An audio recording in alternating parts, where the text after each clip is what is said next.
da gente ter muitos cultos de Natal nesse mês, da gente ter a oportunidade de falar um pouco mais, como nós temos tido, sobre a vida de Jesus, sobre o nascimento de Jesus e todos os milagres e a grandiosidade que estava envolvida na vida de Jesus. Como que isso nos afeta, né? Como que isso tem a ver com a gente? Como que isso não só enche o nosso coração de fé, mas isso também revela a grandeza de Cristo. É importante a gente considerar que o que faz a nossa fé ser uma fé cristã, o que nos diferencia de outras religiões, que faz com que outras religiões não sejam consideradas cristãs, é justamente porque eles entendem a existência de Jesus, mas eles não creem em Jesus como sendo Filho de Deus, eles não creem em Jesus como sendo Deus. Então, quando nós abrimos as Escrituras, nós lemos cada relato, cada detalhe que está escrito aqui, que Lucas escreveu para Teófilo, para um grande pensador, reuniu, fez uma pesquisa de campo, colocou o nome das pessoas, o lugar onde elas estavam, para que pudesse ser aferido aquilo.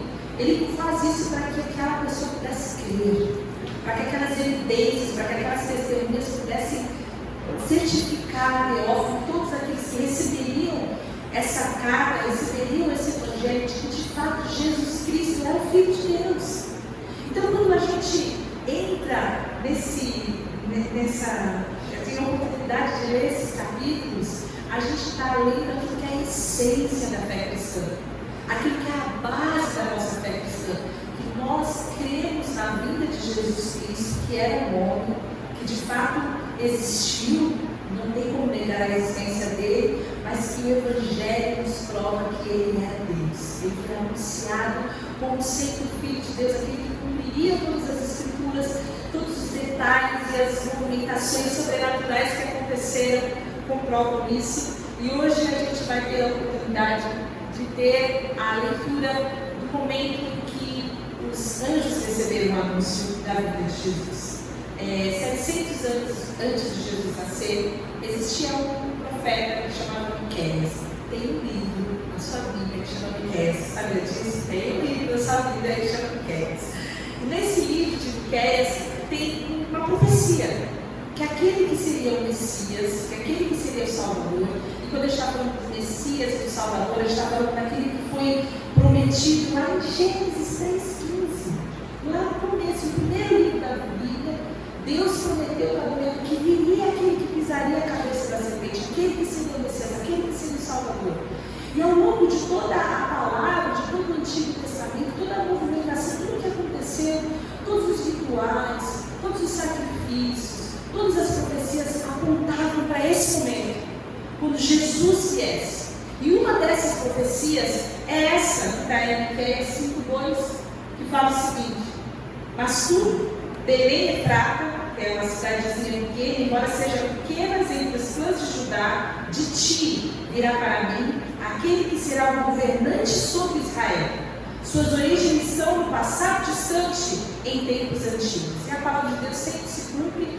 Uma profecia que é a profecia de verdade, você não precisa ficar muito preocupado com ela, porque o tempo vai dizer se ela é de verdade ou não, porque se for da parte de Deus ela vai se cumprir.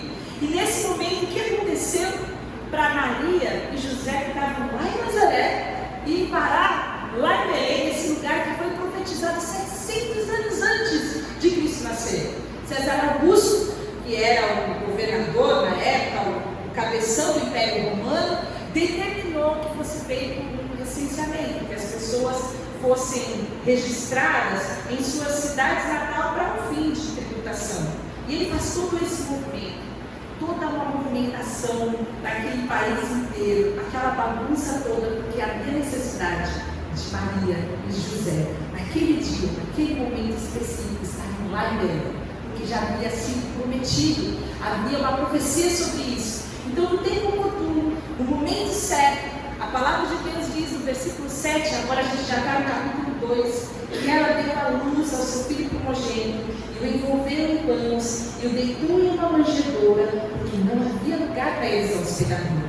Não havia lugar para Jesus. E aqui a gente tem muitas pregações só com esse versículo, A gente não vai se demorar aqui, mas de uma forma histórica, as hospedarias não são os hotéis que você entra no booking, você escolhe se você quer um café da manhã, se você quer ser café da manhã, você não reserva com antecedência. Era tudo muito simples, de loft de madeira, onde tinham alguns pequenos quartos em cima, alguns quartos embaixo, com madeiras finas, e no meio, no grande centro, essas hospedarias muito rústicas, ficavam os animais, e ali aqueles animais tinham as suas manjedouras, que eram seus comedouros, um lugar onde eles se alimentavam grande parte. E ali, nesse lugar, não havia um lugar para Jesus, não havia um lugar dentro desses pequenos quartos, nesse lugar tão simples, nesse lugar tão humilde de Belém. Foi ali, de uma forma meio pública, talvez não tão confortável, e quem é mãe sabe, começa a fazer o pré-natal, fica escolhendo que hospital que vai nascer, qual que é o mais confortável, e quem pode ter uma doula, que tipo de parto você quer ter, que tipo de anestesia você quer tomar, faz todos. Isso aconteceu com a jovem Maria. Ela estava ali no meio de animais, no pátio, em volta talvez de outras pessoas, mas ali naquele momento, naquela situação extremamente precária, aquela criancinha, esse bebezinho veio ao mundo. E esse primeiro choro, esse primeiro chorinho de Jesus, ninguém sabia que era o choro do Santo Cristo de Deus, o Criador do universo, que tinha acabado de entrar no mundo de uma forma humana. Jesus nasce em total anonimato numa cidadezinha minúscula, movimentada, agitada, superlotada, sem ninguém por perto. E a gente sabe que José tinha recebido a promessa, José tinha sido dito para ele que o nome desse menino ia se chamar Jesus, porque ele salvaria o povo dos seus pecados, que ele seria o Emanuel, que ele seria o Deus conosco, e que ele seria o Deus encarnado, que salvaria o seu povo dos seus pecados. A gente viu na semana passada a palavra maravilhosa que Maria recebeu sobre Jesus, aquele que seria o Filho do Altíssimo, que se sentaria no trono de Davi e reinaria para sempre. Então eles dois sabiam, mas naquele momento só eles sabiam, e eu teria muita dificuldade de acreditar que aquele bebezinho que estava nascendo ali, daquela forma tão precária, num lugar onde comeria um daqueles animais, era de fato o Rei dos Reis, e o Senhor dos Senhores, o Senhor, o Criador de todo o universo.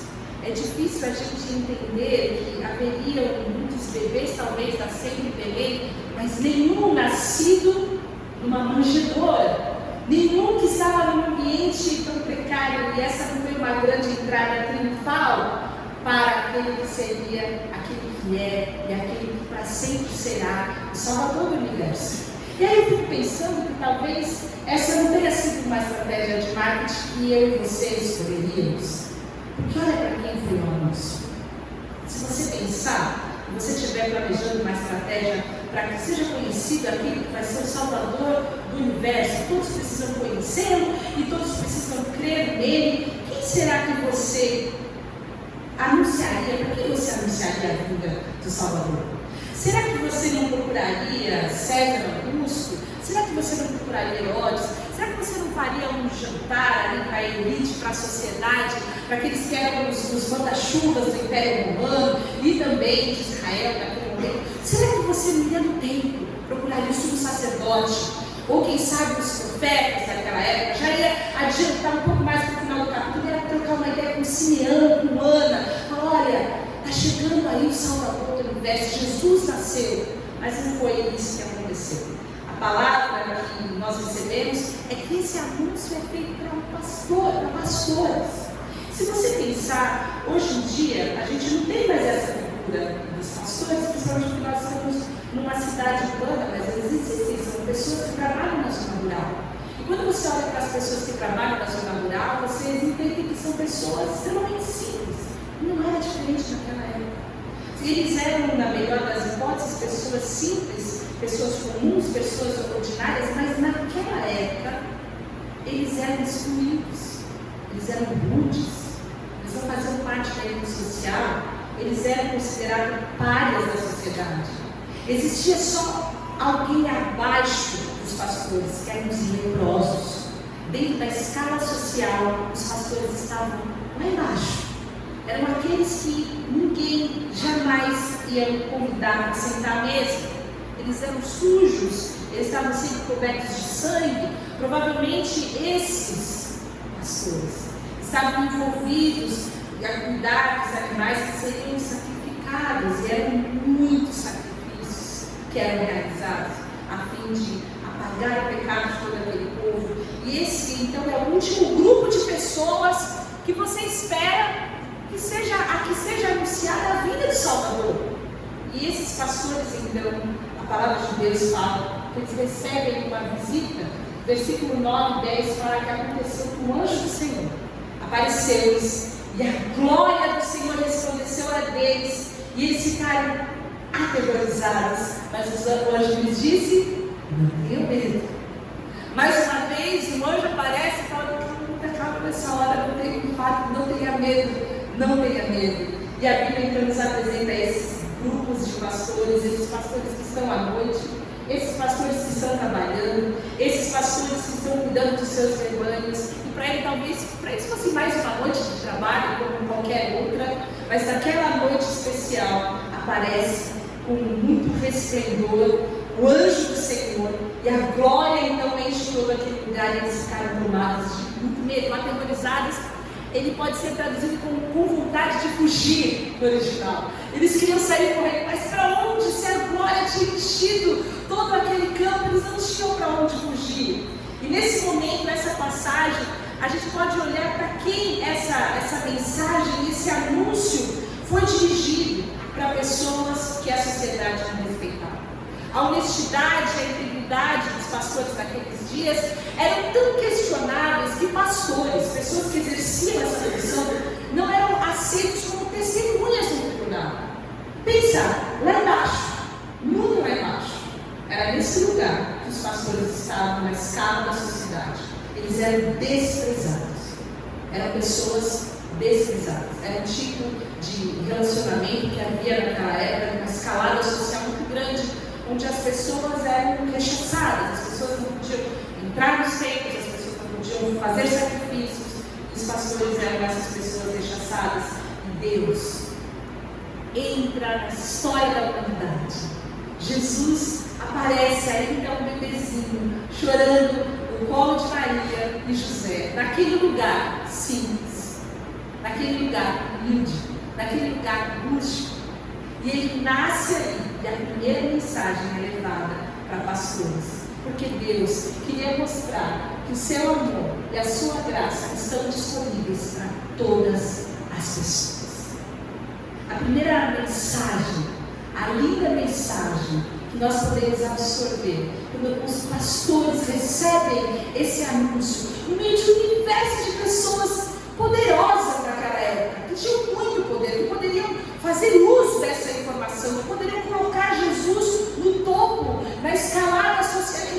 Não, o anjo aparece para pastores, para que toda a gente tenha o conhecimento que o Evangelho, que a graça, que o reino de Deus está chegando para todos. No mundo de performance, no mundo de títulos, no mundo de seguidores, de apreciadores, onde as pessoas estão sendo constantemente julgadas e submetidas a padrões da sociedade, padrões estéticos, padrões sociais, padrões culturais, padrões financeiros, onde nós estamos sempre apertados, estamos sempre esmagados. O Evangelho nos traz essa boa notícia: a graça e o amor de Deus é para todos. Nós encontramos essa verdade também em Coríntios, em 1 Coríntios, nos versículos, capítulo 1, versículos de 26 a 30, Paulo fala o seguinte: irmãos, pensem no que vocês eram quando foram chamados. Poucos eram sábios, segundo os padrões humanos, poucos eram poderosos, poucos eram de nobre nascimento, mas Deus escolheu os que são os loucos para o mundo, a fim de envergonhar os sábios, e os que são fracos para o mundo, a fim de envergonhar os fortes. Deus escolheu as coisas insignificantes do mundo, os desprezados, as coisas que não são, para invalidar as que são, a fim de que ninguém se vanglore diante dele. É, porém, por causa dele, que vocês estão em Cristo Jesus, o qual se tornou para nós sabedoria de Deus, justiça, santidade e renúncia. É isso que o Evangelho faz. Ele escolhe nós. A gente não é muito brilhante, a gente não é muito nobre, a gente não tem muita coisa na gente mesmo para oferecer, mas Deus confunde, porque Ele pega a gente que é gente comum, que é gente que não vale muita coisa. Depois vai falar lá, é vaso de barro, sabe? Vaso de 99, como eu gosto de falar, aquele vasinho que você ganha, você fala, onde é que eu vou esconder isso aqui não dá para enfeitar, é a gente, vaso de barro. Gente que não tem muita significância. E talvez você se olhe assim algumas vezes e fale, cara, eu não cheguei em lugar para mim. Mas olha o que o Evangelho faz. O Evangelho de Deus fala que, por causa dele, por causa do Evangelho, por causa desse amor, da escolha de Jesus, nós estamos em Cristo. Porque Ele nos escolheu, nós estamos em Cristo. Porque nós aceitamos, porque nós recebemos essa verdade. Cristo se tornou para nós sabedoria, justiça, santidade e redenção. E não há grandeza maior do que ser cheio de sabedoria, de justiça, de santidade e de redenção. Essa é a graça de Deus. E outra coisa além da graça, esses pastores receberam um anúncio muito poderoso. E o anúncio que eles receberam é o seguinte: eu estou trazendo para vocês boas novas de grande alegria. Eu estou levando para vocês, mas também para todo o povo. Hoje, na cidade de Davi, lhes nasceu o Salvador, que é Cristo Senhor. Hoje, na cidade de Davi, lhes nasceu o Salvador, que é Cristo o Senhor. Isso é algo muito poderoso. Quando o anjo fala que na cidade de Davi está nascendo um bebê, que esse bebê está envolto em panos e ele está numa manjedoura, não é um bebê qualquer. Esse bebê que vocês vão lá procurar, ele é o Cristo. Esse bebê que vocês vão procurar, ele é o Salvador. Esse bebê não é qualquer bebê, ele é um bebê especial. E nós precisamos entender quem é Jesus. Porque a existência do homem Jesus, a existência daquele bebê, a existência das inúmeras figuras que você já viu nas manjedouras que são apresentadas no Natal, elas não vão refletir vida nenhuma se não houver a compreensão de quem de fato Jesus é. Se não houver no nosso coração essa dimensão de quem Jesus é. Nós precisamos compreender que há apenas um Deus, há um único Deus verdadeiro, há um único Deus eterno, e esse Deus é por natureza um Salvador. Ele fala, nasceu o Salvador. Quando nós falamos que Jesus Cristo é um Salvador, nós estamos falando que Ele é o Jesus, aquele que pode tirar de uma vez por todas o pecado da humanidade. Você vai estudar toda a história das religiões, você vai procurar os deuses, você vai procurar aqueles que são ídolos, aqueles que são adorados, e você jamais vai encontrar um Salvador. Você jamais vai encontrar um Deus que se deu, que se entregou, que quis morrer por aqueles que o seguiam. Nunca existiu e nem nunca jamais existirá. Ele é o único Deus que pode tirar o pecado da humanidade, mas Ele é aquele que é Salvador. Todos os outros deuses, todas as outras religiões, elas nos oferecem uma oportunidade de apaziguar a ira desse Deus, o adorar, o servir esse Deus por meios de rituais, de algumas coisas que a gente pode cumprir, mas Cristo não. Primeiro Ele se ofereceu, primeiro Ele se deu, primeiro Ele veio ao mundo, primeiro Ele ofereceu para nós a salvação, para que por causa dessa salvação, por causa dessa graça, por causa desse amor, nós pudéssemos crer nele. Mas você jamais vai encontrar nenhum Deus que seja por natureza um Salvador. E a palavra fala, Ele é chamado de Salvador. Ele é aquele que vai dar a sua vida por amor de muitos. Ele é aquele que se vestiu da natureza humana, que tirou as suas vestes de glória, como a gente viu em Filipenses 2, que deixou a sua glória, que não teve por usurpação ser igual a Deus,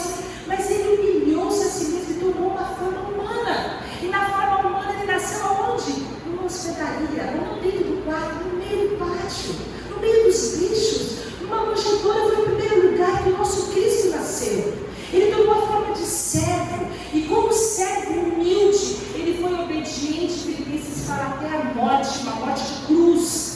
E essa morte de cruz foi para tomar o meu e o seu lugar, porque Ele um Salvador. Todo o sacerdote, esse texto fala, se apresenta dia após dia, ministrando e oferecendo muitas vezes os mesmos sacrifícios que nunca podem tirar pecados. Era isso que aqueles anjos faziam. Cuidavam dos bichinhos que iam ser oferecidos como sacrifício todos os dias.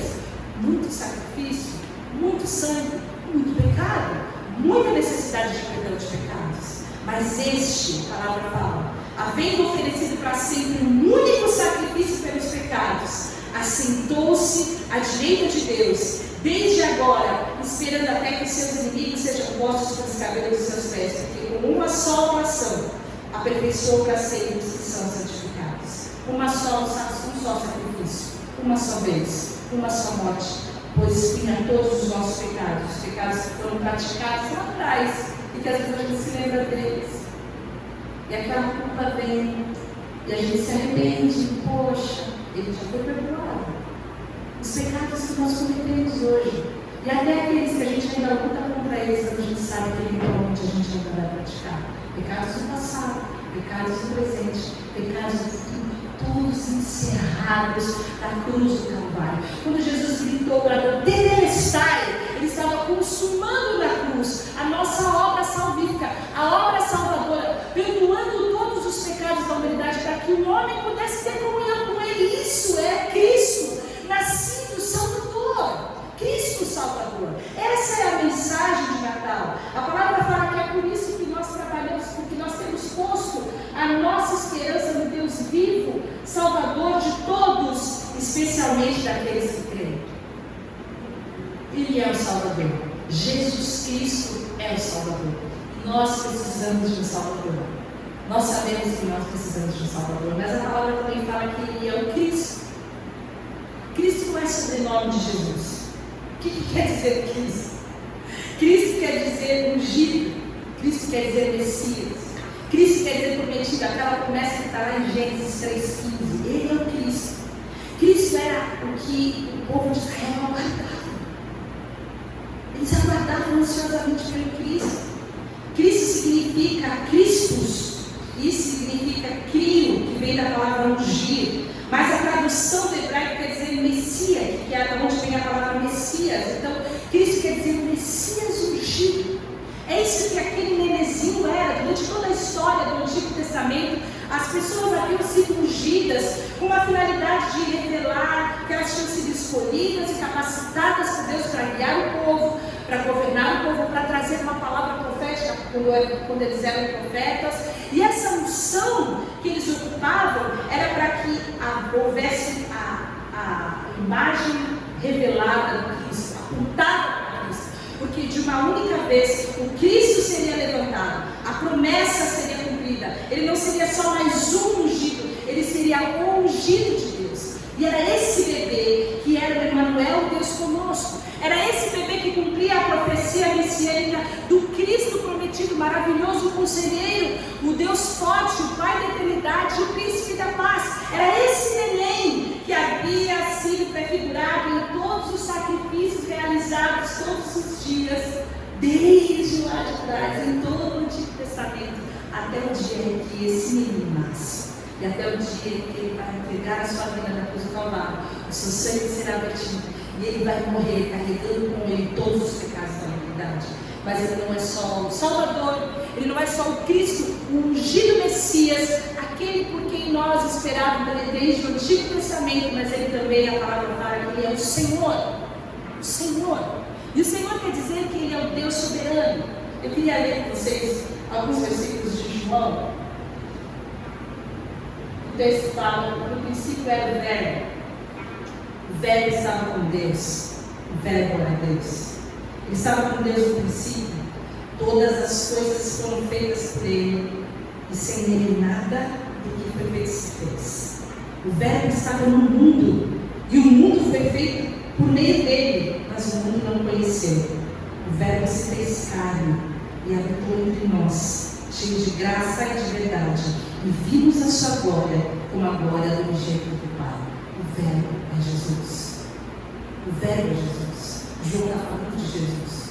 No princípio de todas as coisas, o Verbo, Jesus, era Deus, ele estava com Deus, ele criou todas as coisas Sem Jesus, nada do que foi feito se fez. Sem Jesus, todas as coisas foram feitas, a palavra fala que foram feitas por meio dele. Mas quando ele veio ao mundo, o mundo não conheceu. Esse Jesus, que era o Salvador, que era o Cristo, era o Senhor Criador. E a palavra fala que ele se fez carne, ele habitou no mundo que ele criou. E ele veio e esteve conosco, cheio de graça e de verdade. E João fala: nós vimos a sua glória como a glória unigênita do Pai.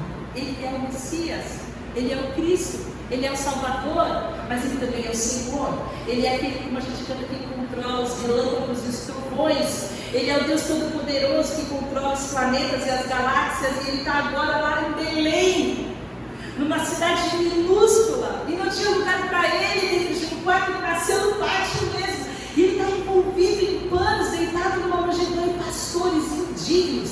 A história da sociedade, pessoas que não eram dignas de se assentarem na mesa com outras pessoas que se julgavam superiores a elas mesmas, mas recebem o anúncio do anjo do Senhor que enche aquele lugar com a sua glória e fala: nasceu o Salvador. E essa é uma boa nova de grande alegria, porque vai vir uma paz sobre toda a terra. E esse anjo aparece, e junto com ele uma multidão, uma milícia celestial louvando a Deus, dizendo: glória a Deus nas alturas e paz na terra, boa vontade para com os homens. Essa multidão de anjos é uma quantidade de anjos que não se podia contar. Você consegue imaginar isso? É muito doido quando você começa a ler e imaginar o que está escrito na palavra. Porque eles estavam num campo aberto, cuidando de pastores, e de repente eles olham e o céu está coberto de anjos cantando glória a Deus nas maiores alturas, paz na terra aos homens de boa vontade. Essa é a entrada triunfal anunciada para humildes pastores. E aqueles pastores, então, têm algumas possibilidades diante desse anúncio. O texto que nós lemos, já traz um spoiler, eles resolvem reconhecer, e eles falam: olha, a gente precisa ir até Belém, a gente precisa ver o que é, quem é esse bebê. Quando os anjos foram embora, falaram: vamos até lá. Mas pensa comigo, eles podiam ter tido outras reações, eles podiam ter sentado, debatido, escolhido quem é que vai ficar com as ovelhas, ou falar: esse negócio não é pra gente. Que negócio estranho é esse? Vocês não estão morrendo de medo? E se tiver mais anjo por lá? O que será que vai estar acontecendo? Mas não, o que eles fizeram? Eles escolheram crer. Eles escolheram ser conduzidos por essa fé. E eles falaram: vamos ver se essas coisas são verdadeiras. E eles largaram tudo. E eles foram até lá para conhecer a Jesus. E essa é a única resposta que o nosso coração pode dar ao convite de Jesus. Quando nós contemplamos a Jesus, quando nós vemos a Jesus, ele só não é mais uma figura histórica, ele não é mais uma pessoa da religião, mas ele é o nosso Salvador, ele é o nosso Cristo. Quando nós interpretamos a palavra de Deus e nós vemos que nós somos aqueles que temos um Senhor, o Todo-Poderoso Deus, a nossa resposta deve ser: deixar tudo. Eu vou deixar tudo e eu vou chegar mais perto para conhecer melhor esse Cristo. Eu vou até lá para ver o que acontecer. Receber a mensagem deve ser essa reação. E essa reação vai gerar então uma experiência. E essa experiência deles é que eles foram depressa. E eles encontraram a Maria, José e o bebê que estava deitado na manjedoura. Depois de ver, contaram a todos o que lhes fora dito a respeito daquele menino. E todos os que ouviram que os pastores diziam ficaram admirados. Eles primeiro creram e depois eles viram. E essa é a dinâmica da fé. Às vezes a gente quer ver para depois crer. Mas você não vai achar isso nas Escrituras. Você precisa crer para você ver. Foi o que aconteceu com esses maravilhosos pastores escolhidos pelo Senhor aqui. Eles creram. E porque eles creram, eles foram os primeiros a ver o Cristo, o Messias, o Salvador. Eles podiam ter rejeitado essa mensagem. E é o que muitas pessoas fazem. Eles sabem a existência de Jesus, receberam o anúncio de Jesus, tem um fundo de veracidade ali. No caso deles eram anjos, né? Porque nas outras pessoas, até que, mas elas desprezam essa verdade. Elas não vão até Cristo, elas não se achegam a Cristo, elas não querem conhecer mais, elas não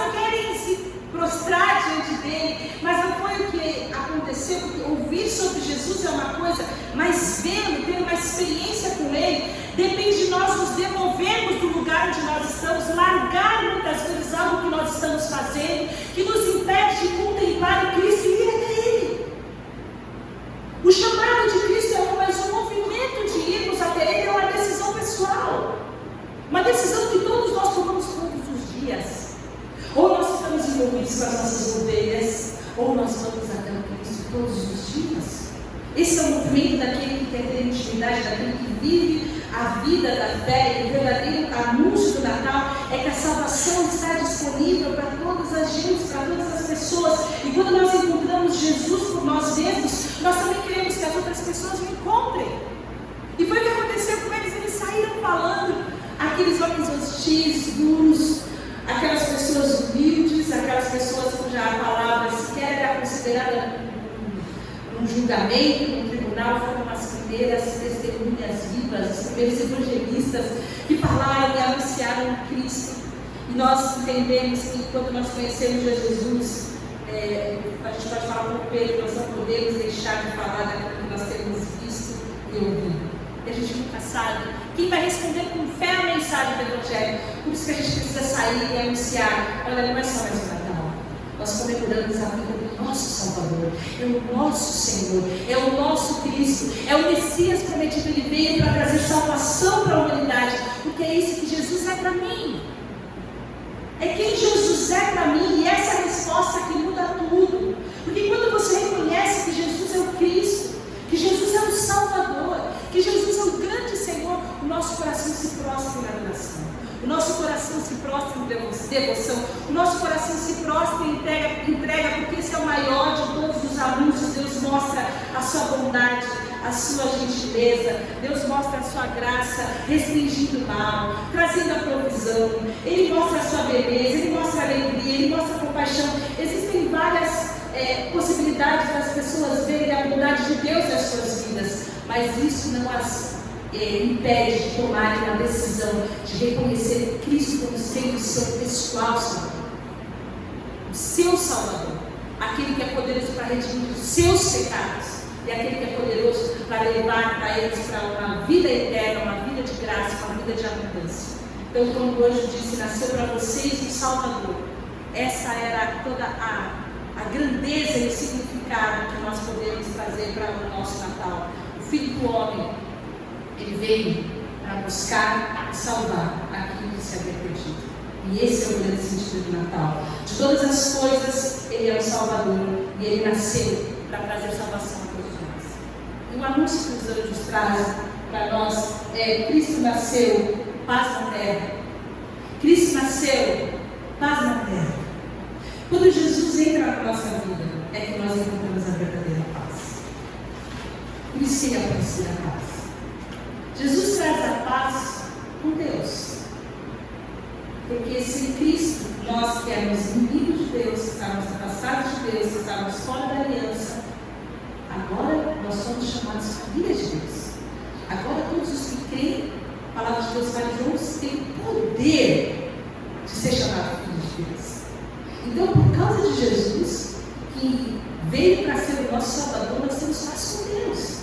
Podemos nos relacionar com Deus, não mais por meio de sacerdotes, mas com o nosso Abba, com o nosso paizinho. A gente pode ter um relacionamento de intimidade com Ele. A graça de Deus e a presença de Jesus na nossa vida traz paz com o outro. Porque essa paz que ela é derramada sobre nós, permite que os nossos relacionamentos quebrados sejam curados. Quando a gente tem a Cristo como a nossa referência, nós aprendemos a amar, nós aprendemos a perdoar, nós aprendemos a ser pacientes, nós aprendemos a ser mansos. A gente vai aprendendo, o processo é longo, mas a gente vai aprendendo. E a presença de Jesus na nossa vida, do Espírito Santo na nossa vida, permite que nós tenhamos paz em nossos relacionamentos. Paz com Deus, paz com o outro. E através da nossa influência, nós somos aqueles que vamos pregar a paz ao mundo, porque Jesus é o príncipe da paz. É aquele que pode trazer a salvação para a humanidade, e aquele que pode trazer a restauração do homem completo. A restauração do corpo, a restauração da alma, mas principalmente a restauração do espírito. Sem salvação não tem paz. Mas todos aqueles que têm a Cristo como Salvador, têm a presença em si, do príncipe da paz. E esse é o grande anúncio que aqueles homens humildes receberam. Esse é o grande anúncio que nós, que somos indignos muitas vezes. Quantas vezes a gente olha para Deus e a gente se sente envergonhado, porque a gente sabe que a gente está em falta com Deus. A gente não cumpre aquilo que a gente deveria, a gente fala algumas coisas que a gente não gostaria, a gente se sente distante de Deus, a gente deveria ter um relacionamento mais profundo com Deus, e porque a gente se sente aquém, a gente vai se afastando ainda mais. Mas a boa notícia para nós hoje nessa manhã é que Deus é Deus de graça. E Deus trouxe a graça para nós. Ele trouxe a graça para que todas as pessoas que crescem pudessem desfrutar da companhia, dessa unidade, dessa paz, da paz de serem chamados filhos de Deus. Jesus Cristo então nasceu, o Salvador, o Cristo, o prometido, o cumprimento de todas as profecias, mais de 300 profecias. E Ele é também aquele que é o nosso Senhor, a quem nós devemos a nossa vida, a quem nós devemos a nossa submissão, a quem nós devemos a nossa devoção. Que a sua vida se encha de adoração e que você permita que essa grandeza do Cristo, do Filho, possa permear a sua alma, para que você saiba dizer para quantas pessoas puderem perguntar: quem é Jesus? Quem é Jesus? Quem é Jesus? Essa resposta pode mudar a nossa vida, a percepção do nosso dia, mas principalmente a nossa eternidade. Vamos orar. Te agradecemos por Jesus. Te agradecemos pelo Cordeiro que foi conosco na fundação do mundo. Te agradecemos. Porque com tanta grandeza, com tanto poder, com tanta majestade, isso não foi